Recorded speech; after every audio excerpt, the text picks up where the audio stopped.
కూతురి జోలికొస్తే తన కత్తే సమాధానం చెప్తుందని ఓ తండ్రి ఇచ్చిన తీర్పు సంచలనం సృష్టిస్తుంది. కూతురి పట్ల అసభ్యంగా ప్రవర్తించిన బంధువుని కువైట్ నుంచి వచ్చి మరీ నరికి హత్య చేశాడు. తిరిగి కువైట్ వెళ్లి ఈ హత్య తానే చేశానని సెల్ఫీ వీడియో విడుదల చేశాడు. అంతేకాదు పోలీసుల చేతగానితనం వల్లే తాను హంతకుడిని కావాల్సొచ్చిందని అంటున్నాడు.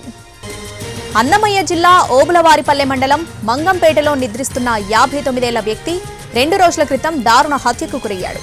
అనుమానాస్పద మృతి కింద కేసు నమోదు చేసి విచారణ చేపట్టిన పోలీసులకు కువైట్ నుంచి ఓ సెల్ఫీ వీడియో వచ్చింది.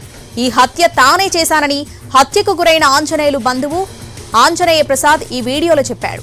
నా కూతురి పట్ల అసభ్యంగా ప్రవర్తించినందుకే హత్య చేసి మళ్లీ కువైట్ వెళ్లిపోయానని చెప్పాడు. కొత్త మంగంపేటకు చెందిన చంద్రకళ, ఆమె భర్త ఆంజనేయ ప్రసాద్ కువైట్లో ఉంటున్నారు. 12 ఏళ్ల కూతురిని తన చెల్లెలు లక్ష్మి, వెంకటరమణ దంపతుల వద్ద ఉంచాడు. అయితే చెల్లెలు మామ అంటే వరుసకు తాతైన ఆంజనేయులు బాలిక పట్ల అసభ్యకరంగా ప్రవర్తించాడు. ఈ విషయాన్ని ఫోన్లో తన తల్లిదండ్రులకు చెప్పింది బాలిక. ఆందోళనకు గురైన తల్లి చంద్రకళ కువైట్ నుంచి వచ్చి పోలీస్ స్టేషన్లో ఫిర్యాదు చేసింది. నిందితుణ్ణి పోలీసులు పోలీస్ స్టేషన్కు పిలిపించి మందలించి పంపించారు. జరిగినదంతా బాలిక తల్లి తన భర్తకు వివరించింది. తీవ్ర ఆవేదనకు గురైన తండ్రి ఆంజనేయులు కువైట్ నుంచి హుటాహుటిన వచ్చాడు.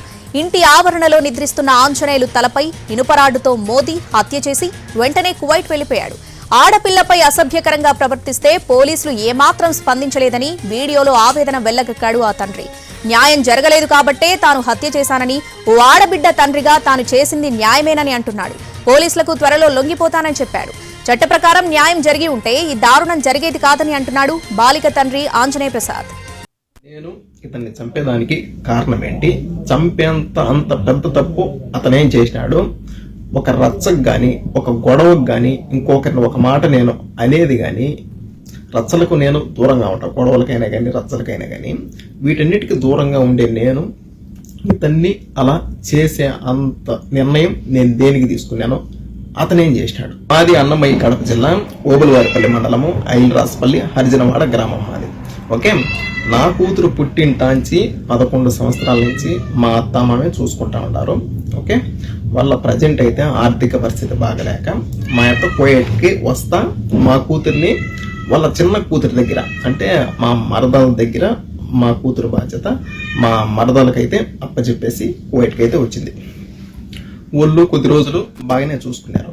ఓకే, తన కూతురి జోలికొచ్చాడని కన్న తండ్రి హత్య చేసిన ఘటన అన్నమయ్య జిల్లాలో చోటు చేసుకుంది. ఈ ఘటనకు సంబంధించి పూర్తి అప్డేట్స్ మా ప్రతినిధి రమేష్ లైవ్ లో అందిస్తారు. రమేష్, శ్రావణి తన కూతురి పట్ల అసభ్యకరంగా ప్రవర్తించినటువంటి వ్యక్తిని ఆంజనేయ ప్రసాద్ అత్యంత దారుణంగా చంపినటువంటి ప్రదేశంలో మనం చూసినటువంటి ఈ ప్రదేశంలోనే ఎవరైతే హతుడైతే ఉన్నాడో అతను పడుకున్నటువంటి మంచం, ఈ మంచం పైన పడుకున్నటువంటి ప్రదేశంలో తాను నిద్రిస్తూ ఉన్నాడు. ఈ యొక్క నిద్రిస్తున్నటువంటి వ్యక్తిని కువైట్ నుంచి, అంటే రాత్రికి రాత్రే కువైట్ నుంచి వచ్చినటువంటి ప్రసాద్ అతని అత్యంత దారుణంగా తలపై కొట్టి చంపినటువంటి ప్రదేశం మనం చెప్పవచ్చు. ఎందుకంటే ఆయనకు సంబంధించినటువంటి పిల్లలంతా ఉంటారు, కానీ ఈ ఇంట్లో దాదాపు ఆయన కోడలతో పాటు చిన్న కొడుకు వీరందరూ కూడా ఉంటారు. సో వారంతా మనం చూసినట్లయితే ఈ ప్రక్కనే ఉన్నటువంటి మనకు కనిపిస్తున్న ఆ రేకుల షెడ్ లో వాళ్ళు నిద్రిస్తూ ఉన్నారు. ఆ నిద్రిస్తున్నటువంటి సమయంలో ఈయన మాత్రం ఎవరైతే హతుడైతే ఉన్నాడో అతను ఇక్కడే, ఆంజనేయులు అనేటువంటి వ్యక్తి మాత్రం ఇక్కడే పడుకొని ఉంటాడు. ఈ ప్రదేశంలోనే అతను అత్యంత రహస్యంగా వచ్చి తలపైన పూర్తిగా రాడ్డుతో బాధి చంపడం వల్లే అతను ఇక్కడ స్పాట్ లో చనిపోతాడు. అయితే ఈ ఘటనపై గతంలో పోలీసులు మాత్రం అనుమానాస్పదంగా కేసు నమోదు చేశారు. ఎందుకంటే ఎవరు చంపారు, ఎలా చంపారు అనేటువంటిది ఎటువంటి క్లూస్ దొరకపోవడంతో పోలీసులు మాత్రం అలాంటి విధంగానే కేసు అయితే నమోదు చేశారు. అదేవిధంగా కుటుంబ సభ్యులు కూడా ఈ యొక్క కేసు పైన ఎటువంటి అనుమానాలు వ్యక్తం చేయకపోవడంతో దీన్ని అనుమానాస్పదంగా చేశారు. కాకపోతే ఎవరైతే హంతకుడున్నాడో అంజీ ప్రసాద్ అనేటువంటి వ్యక్తి కువైట్కి వెళ్ళిన తర్వాత, హత్య చేసి రాత్రికే కువైట్కి వెళ్ళిన తర్వాత అతను ఒక వీడియో రిలీజ్ చేశాడు. ఆ వీడియో రిలీజ్ ఆధారంగానే పోలీసులు ఇప్పుడు ఆగ మేఘాల మీద పరుగులు తీస్తున్నారని చెప్పవచ్చు. ఎందుకంటే తన కూతురి పట్ల అసభ్యకరంగా ప్రవర్తించినటువంటి వ్యక్తిని చంపి తాను ఒక సమాజానికి నేను ఒక సంకేతం ఇచ్చాను. ఎందుకంటే ఏ ఆడబిడ్డ జోలికి ఎవరు కూడా కామాంధులు వెళితే ఇలాంటి పరిస్థితి వస్తుంది అనేటువంటి సంకేతం ఇవ్వడం కోసమే తాను ఈ హత్య చేశాను. రాత్రికి రాత్రే అక్కడికి రావడం, వచ్చినటువంటి తరువాత హత్య చేసి తాను కువైట్కి వెళ్ళానని ఆ యొక్క ఎవరైతే నిందితుడు ఉన్నాడో ఆంజనేయ ప్రసాద్ ఎప్పుడైతే సెల్ఫీ వీడియో రిలీజ్ చేశాడో అప్పటి నుంచి కూడా ఇది అనేటువంటి ఒక సంచలనంగా మారింది. మనం ప్రస్తుతం ఇక్కడ కుటుంబ సభ్యులు ఉన్నారు, ఎవరైతే చనిపోయారో వారి యొక్క కుటుంబ సభ్యులు ఉన్నారు. అయితే వారితో మనం మాట్లాడడానికి ప్రయత్నం చేస్తాం. అయితే దీనికంటే ముందు ఒక చిన్న విషయం జరుగుతుంది. ఎందుకంటే పాప పట్ల ఎప్పుడైతే ఆ యొక్క వికలాంగుడిగా ఉన్నటువంటి ఆంజనేయులు అసభ్యకరంగా ప్రవర్తించాడో ఇరు కుటుంబాల మధ్య కాస్తంత వాగ్వివాదం జరుగుతుంటుంది. ఈ వాగ్వివాదంలో మనతో ఉన్నటువంటి లక్ష్మి అయినటువంటి ఈమె కూడా సూసైడ్ చేసుకోవడానికి విషద్రావణం తాగిందనేటువంటిది వాళ్ళు చెప్తూ వస్తున్నారు. ఎందుకంటే వీరు విషద్రావణం తాగిన తర్వాత హంతకుడుగా ఉన్నటువంటి ఈ యొక్క ఆంజనేయ ప్రసాద్ భార్య సైతం ఇక్కడికి వచ్చి విచారణకు వస్తుంది. ఆమె విషద్రావణం తాగింది, నీపై కేసు పెడతారని పోలీసులు ఎప్పుడైతే బెదిరిస్తారో, అంటే ప్రధానంగా ఇందులో పోలీసుల నిర్లక్ష్యం అనేటువంటిది మెండుగా ఉందని చెప్పవచ్చు. ఎందుకంటే ఇరు కుటుంబాల మధ్య జరిగినటువంటి ఈ యొక్క వివాదం ఆ యొక్క బాలిక అంశంలో కేసు నమోదు చేయకపోవడంతో పాటు అంతేకాకుండా వారికి సరైనటువంటి న్యాయం జరగకపోవడం వల్లే ఆమె విషద్రావణం తాగింది. అయితే అందుకు పాప తల్లి కూడా విషద్రావణం తీసుకుంటుంది. ఇద్దరికి కూడా కాస్తంత ఆరోగ్యం అనేటువంటిది మెరుగుపడినటువంటి తర్వాత వీరిద్దరిని కూడా కువైట్ కి పంపించేస్తారు. సో కువైట్ కి పంపిన తర్వాత ఆమె ఎవరైతే బాధితురాలి తల్లి ఉందో ఆమె తన భర్తకి వెళ్లి విషయం అంతా తెలియజేస్తుంది. అక్కడ ఆవేశానికి లోనైనటువంటి ఆ యొక్క బాలిక తండ్రి ఆంజనేయ ప్రసాద్ ఇక్కడికి వస్తాడు. ఇక్కడికి వచ్చి నిద్రిస్తున్నటువంటి ఆంజనేయులని అత్యంత దారుణంగా చంపాడు. అయితే ఈ విషయంతో మనతో మాట్లాడడానికి లక్ష్మి ఉంది. అమ్మ చెప్పండి, అంటే గొడవ ఎందుకు జరిగింది? పాప పట్ల అక్కడ ఉన్నటువంటి చనిపోయిన మృతుడు అసభ్యకరంగా ప్రవర్తించలేదు సార్.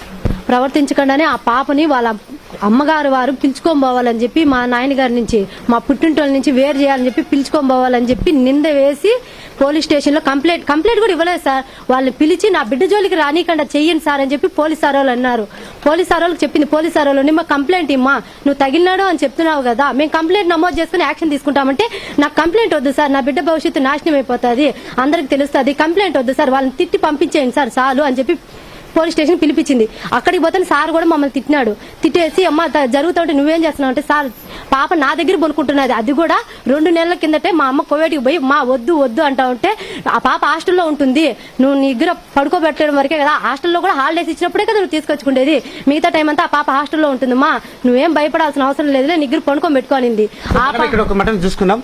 ఘటన జరిగినప్పుడు బాలిక పట్ల మీరు అంటున్నారు బాలిక కొన్ని ఇబ్బందులు పడిందని, ఆ విషయం మీతో ఎప్పుడు ఆ పాప చెప్పలేదా? అసలు ఆ బాలిక ఇబ్బందే పడలా సార్. ఇబ్బంది పడితే మా మామ చుట్టూనే మా మామ మీదే ఎందుకు పడి తిరుగుతూ ఉంటుంది, తాత అని కౌగిలించుకొని ఎక్కేది, మీద పడేది, ఆడుకునేది.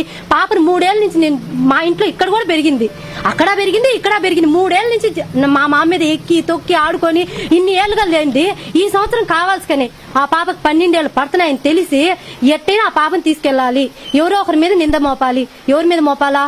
మా నాయన మీద నింద మోపితే జరిగే పని కాదు, ఈయనైతే కుంటైనా మోపినా కూడా ఏం కాదు అని చెప్పి మోపినారు. మోపిన తర్వాత కంప్లైంట్ కూడా ఇలా బెదిరించమని చెప్పి మా పాపను మాకు ఇప్పిమని అడిగినారు. ఆ రోజన్నా మీరు పెట్టునుంటే స్టేషన్ లో కంప్లైంట్ ఇచ్చునుంటే మా మామని మేము కోర్టు చుట్టూ కానీ ఏదో ఒక న్యాయం జరిగేంత వరకు మేము పోరాడుండు. కానీ మీ అంతకు మీరే వచ్చి చంపేసి మాకు న్యాయం జరిగింది అంటే, ఇప్పుడు మీకు న్యాయం జరిగింది కదా రాండి పోలీస్ స్టేషన్ లో లొంగిపోండి, మేము వచ్చి మేము చెప్పుకుంటాం, మా న్యాయం మీద మా గౌరవం మీద మేము చెప్పుకుంటాము. మీ పాటికి మీరు పరారీలో ఉన్నారు చెప్పడం కూడా ఆ నోరు మూసిపెట్టేసి గుడ్డలు ఇప్పి ఇక్కడ వరకు పాప గుడ్డలు ఎట్టిప్తారు సార్. చుట్టూ మీరు చూస్తున్నారు కదా ప్రదేశం ఎట్టుండదు. మా మరిది కూడా ఇక్కడే పనుకుంటారు, డ్యూటీకి కూడా నేను డ్యూటీకి పోయేంత వరకు ఇక్కడే ఉంటాం. మా మరిది డ్యూటీకి పోయేంత వరకు మళ్ళీ పాపను పిలుచుకుని ఇద్దరం పోయి ఒక మంచం మీద మేమిద్దరం పనుకుంటే మా అమ్ముగుడు కింద పనుకుంటాడు అంతే. ఆ పాపని మేముగా మా మామ దగ్గర ఇసిపెట్టము, పడుకోబెట్టము. ఆ పాప అంతకు ఆ పాపే పోయి తాత అని కౌగిలించుకుని పనుకుంటా ఉంది. ఎందుకంటే ఆ పాపకు అంత నమ్మకం తాత అంటే. వాళ్ళు లేనిపోయిన నిందలన్నీ మోపి ఇది రికార్డ్ అంతా చేసి ఉన్నది లేని కాయించుకొని చెప్తున్నారు. అసలు అటువంటి జరగలేదు సార్. మీ మధ్య అంటే ఆమె కోవిడ్ నుంచి కావచ్చు మీతో మాట్లాడినటువంటి కొన్ని వాయిస్ రికార్డులు సైతం మీడియాకి ఇచ్చారు మీరు. అంటే ఇందులో కూడా మీ మధ్య ఒక వాగ్వాదం జరిగింది, ఆ అమ్మాయి కోసమే జరిగింది. అంటే అమ్మాయి మీద ఎటువంటి అఘాయితం జరగలేదని మీరు అంటారా? అవును, జరగలేదు సార్. జరుగునుంటే నువ్వు తెలిసిన రోజే వచ్చి పిలుచుకోమండి కదా. ఇన్ని రోజులు జరిగి కూడా సుమారుగా ఒక ఆ పోలీస్ కంప్లైంట్ ఈ ముందు 10 రోజుల కిందట జరిగింది. ఆ పాప పుట్టినరోజుకు ముందే జరిగింది. మీకు ఆ మాదిరిగా అన్యాయం అనిపించింటే మీరు అప్పుడే వచ్చి తీసుకొని పోవాలి కదా. ఇది ఎక్కడ మొదలైందంటే హాస్టల్లో చేర్చుకొని అన్నారు. ఎందుకంటే నువ్వు చూడడానికి చిన్నపిల్లలాగుండవమ్మా, గార్డియన్ గా నిన్ను తీసుకోలేము, ఆ పాపకు అందులోనూ నోస్ బ్లీడింగ్ అవుతున్నది, ఏదైనా ఎమర్జెన్సీ కేసు వస్తే ఆ పాపను చూపించగలేము, కాబట్టి ఎవరైనా మీ ఆ పాపకు సంబంధించిన వాళ్ళు రమ్మని చెప్పు, వాళ్ళ తండ్రి గారు కానీ తల్లి గారిని రమ్మని చెప్పి నువ్వే గార్డియన్ చెప్పి పొమ్మని చెప్పినారు. నువ్వు రామ్మా అంటే నేను రాలేను, నువ్వు దీని అంతటి కారణం, ఆ రోజు అమ్మను పంపించేసినావంటే మా అమ్మని బొమ్మని కూడా నేను చెప్పలే, ఆమంతా ఆమె అప్పులు ఉన్నాయని చెప్పి పోయింది, ఈడ హాలిడేస్ వచ్చినప్పుడు పిలుచుకొచ్చుకోవచ్చులే అని చెప్పి నేను గమ్మునున్నా. దానికి కూడా నేను చెప్పిన, అమ్మాయి నీకు అంత అనుమానం ఉంటే వచ్చి నీ బిడ్డను నువ్వు పిలుచుకోబొమ్మా, నాకైతే మా మామ మీద 9 ఏళ్ళు నాకు పెళ్లి. అదేదో చేయాలనుకుంటే నన్ను చేయొచ్చు కదా. మా అత్త చచ్చిపోయి కూడా సంవత్సరము. నా మొగుడు పనికి వెళ్ళిపోతాడు, నా మరిది పనికి వెళ్ళిపోతాడు, నా ఆడబిడ్డ పెళ్లి అత్తగారింటి కాడ ఉన్నది. చేయాలనుకుంటే నన్ను చేయడానికి ఎంత చేయము. నేను ఇక్కడ నుంచి మా మామని తీసుకుని మా ఆడబిడ్డలు రాపూర్ దాటుకొని పోతా ఉంటాం. నేను మా మామ బండ్లో జరగాలనుకున్నప్పుడు నా మీద జరగకూడదు. అంత చిన్న పిల్ల మీద చేయాలని ఎందుకుంటుంది? కావాల్సి కానీ సార్ బిడ్డని మా దగ్గర నుంచి దూరం చేయాలి అని చెప్పి ఇదంతా మీకు వాయిస్ రికార్డులు కూడా పంపించినాను కదా, దాన్ని కూడా మీరు వినండి. ఆ పాప ఇక్కడికి రాకముందే ఇదంతా జరిగింది. ఇక్కడికి వచ్చిన తర్వాత ఎస్ఐ సార్ కంప్లైంట్ ఇవ్వకుండా బెదిరించండి సార్ అనింది. బెదిరించి వాళ్ళు పంపించిన తర్వాత మళ్ళీ నేను మా వాళ్ళకి ఎవరికి ఫోన్ చేయాల. ఆ పాప అంతకు ఆ పాప బయట పెట్టుకుని అందరికి ప్రచారం చేసినాను. నేను ఎవరికి ప్రచారం చేయాలి. కావాలంటే మీరు ఎవరికైనా ఫోన్ చేసి మా చుట్టాలకు కనుక్కోండి. మీరు విష ద్రావణం తాగి ఆత్మహత్య చేసుకోవడానికి ఎందుకు ప్రయత్నం చేశారు? నువ్వు ఇప్పుడు మళ్ళీ మా పెదనాన్న ఫోన్ చేసినాడు. ఏం జరిగింది అంటే ఆ పాప చూడు పెదనాన్న ఎంత పని చేసిందో, పోలీస్ స్టేషన్ కి రమ్మని చెప్పి ఇంత కథ నడిపింది. మనం చూస్తూ ఉన్నాం. ఎందుకంటే బాధితులు ఇక్కడ అటువంటి సంఘటన జరగలేదు. కాకపోతే ఆ బాధితురాలి తల్లిదండ్రులు మాపై ఒక నింద వేయడం కోసమే అటువంటి ప్రచారం చేస్తున్నారే తప్ప ఇందులో ఎక్కడ వాస్తవం లేదని ఆమె తమ అభిప్రాయాన్ని తెలియజేస్తుంది. Over to studio.